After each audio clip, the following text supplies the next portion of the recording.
Hello viewers, welcome back to another video of Sama's filmy freak. Aha ఓటీటీలో ఒక thriller movie వచ్చేసింది, Bhama Kalapam sequel. Already Bhama Kalapam part 1 already మీరు చూసినట్లయితే అది చూసి ఇది కంటిన్యూ చేస్తే మీకు కంటిన్యూటీ ఉంటుంది కాబట్టి కొంచెం బోర్ కొట్టే ఛాన్స్ అయితే ఉండదు. కానీ భామా కలాపం 2 డైరెక్ట్గా చూస్తే మాత్రం ఒక హాఫ్ అన్ అవర్ 40 మినిట్స్ వరకు రొటీన్ డ్రామా, స్లో డ్రామా లాగా అనిపిస్తుంది. ఒక ఫ్యామిలీ డ్రామా లాగానే ఉంటుంది. ఇంకా ఆ తర్వాత హాఫ్ అన్ అవర్ 40 మినిట్స్ తర్వాత యాక్చువల్ ఇందులో ఉన్న థ్రిల్లర్, ఈ పార్ట్ 2లో ఇంట్రొడ్యూస్ చేసిన థ్రిల్లర్ అనేది స్టార్ట్ అవుతుంది.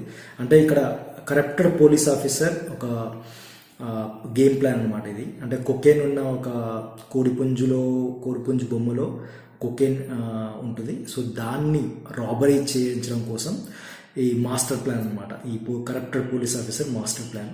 సో ఆ మాస్టర్ ప్లాన్ని ఒక 4-5 గ్యాంగ్ తోటి, అంటే ప్రియమణితో పాటు శరణ్య ప్రదీప్ అనే ఒక క్యారెక్టర్. సో తన క్యారెక్టర్ కూడా బాగుంటుంది, కామెడీ ఉంటుంది. అండ్ మిగతా 2 క్యారెక్టర్స్ అలా ఒక 4-5 క్యారెక్టర్స్ తోటి ఈ రాబరీని ప్లాన్ చేస్తారు అనమాట. ఒక గ్యాంగ్ని ఫామ్ చేసి వాళ్ళతో ఈ ఆఫీసర్ రాబరీని ప్లాన్ చేస్తాడు. సో ఆ పార్ట్ థ్రిల్లర్, అంటే 40 మినిట్స్ తర్వాత స్టార్ట్ అయిన స్టోరీ అయితే ఈ యాక్చువల్ థ్రిల్లర్ అనేది చూసే ప్రేక్షకుడికి ఇంట్రెస్టింగ్ అనిపిస్తుంది. అయితే భామా కలాపం సీక్వెల్ అయిన ఈ భామా కలాపం 2లో ప్రియమణి క్యారెక్టర్ ఫన్నీగా ఉంటుంది and at the same time ఎక్సైటింగ్గా కూడా ఉంటుంది. యాక్చువల్గా తను ఒక వంటల కాంపిటీషన్లో విన్ అవ్వాలనే ఒక ఎయిమ్ అనమాట తనది. కానీ తన లైఫ్లో జరిగిన ఒక ఇన్సిడెంట్ ఈ రాబరీకి ఎలా దారితీసింది అనేది ఈ భామా కలాపం 2లో యాక్చువల్ థ్రిల్లర్ అనమాట. సో ఆ థ్రిల్లర్ పార్ట్ అయితే బాగుంది. మిగతా పార్ట్ అయితే ఒక డ్రామా లాగా, ఇంకా డ్రామా ఇష్టపడే వాళ్ళు అయితే ఎండ్ టు ఎండ్ ఎంజాయ్ చేస్తారు. అనుపమ గుమగుమ అనే రెస్టారెంట్ పెట్టుకొని సాఫీగా సాగిపోయే ప్రియమణి లైఫ్లో ఒక్క ఇన్సిడెంట్, చెప్పాలంటే ఒక యాక్సిడెంట్ తనని రాబరీ వైపు ఎలా మలుపు తిప్పింది. ఆ తర్వాత ఆఖరికి తను రాబరీ చేసిందా లేదా, మరి ఆ రాబరీ చేయించిన ఆఫీసర్ పరిస్థితి ఏంటి, రాబరీ చేసిన ఈ ప్రియమణితో పాటు ప్రియమణి గ్యాంగ్ ఏమైంది అనేది ఇంకా క్లైమాక్స్ అనమాట. సో అది ఆ పార్ట్ అయితే ఇంట్రెస్టింగ్గా ఉంది. డ్రామా ఇష్టపడే వాళ్ళైతే ఎండ్ టు ఎండ్ ఎంజాయ్ చేస్తారు. అండ్ ఈ కథకి ఇచ్చిన క్లైమాక్స్లో భామా కలాపం 3 నెక్స్ట్ సీక్వెల్ కూడా రెడీ కాబోతుంది.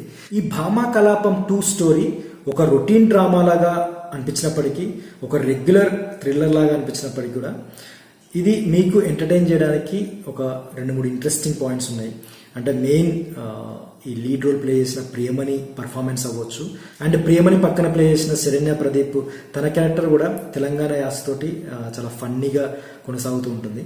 సో ఆ క్యారెక్టర్ అవ్వచ్చు, అండ్ మిగతా కొన్ని సపోర్టింగ్ క్యారెక్టర్స్, ఆ రాబరీలో ఉన్న గ్యాంగ్ ఏవైతే ఉన్నారో ఆ సపోర్టింగ్ క్యారెక్టర్స్తో పాటు పోలీస్ ఆఫీసర్ క్యారెక్టర్ కూడా మీకు ఇవన్నీ కూడా క్యారెక్టరైజేషన్ వల్ల, ఈ కథలోని క్యారెక్టరైజేషన్స్ అండ్ స్క్రీన్ ప్లే వల్ల మీకు ఇది ఇంట్రెస్టింగ్గా అనిపిస్తుంది. సో మన తెలుగు ఓటీటీ ప్లాట్ఫామ్లో ఒక సింపుల్ థ్రిల్లర్ స్టోరీ అయితే అని చెప్పొచ్చు. సో మరి భామా కలాపం 3 ఎలాంటి ఎగ్జైట్మెంట్ ఇవ్వబోతుందో చూడాలి. సో ఇది ఈరోజు నా రివ్యూ. మరి నా రివ్యూ కనుక మీకు నచ్చితే లైక్ చేయండి, షేర్ చేయండి, నా ఛానల్ని సబ్స్క్రైబ్ చేసుకోండి. మరో రివ్యూతో నెక్స్ట్ వీడియో వెళ్దాం. అంతవరకు బాయ్.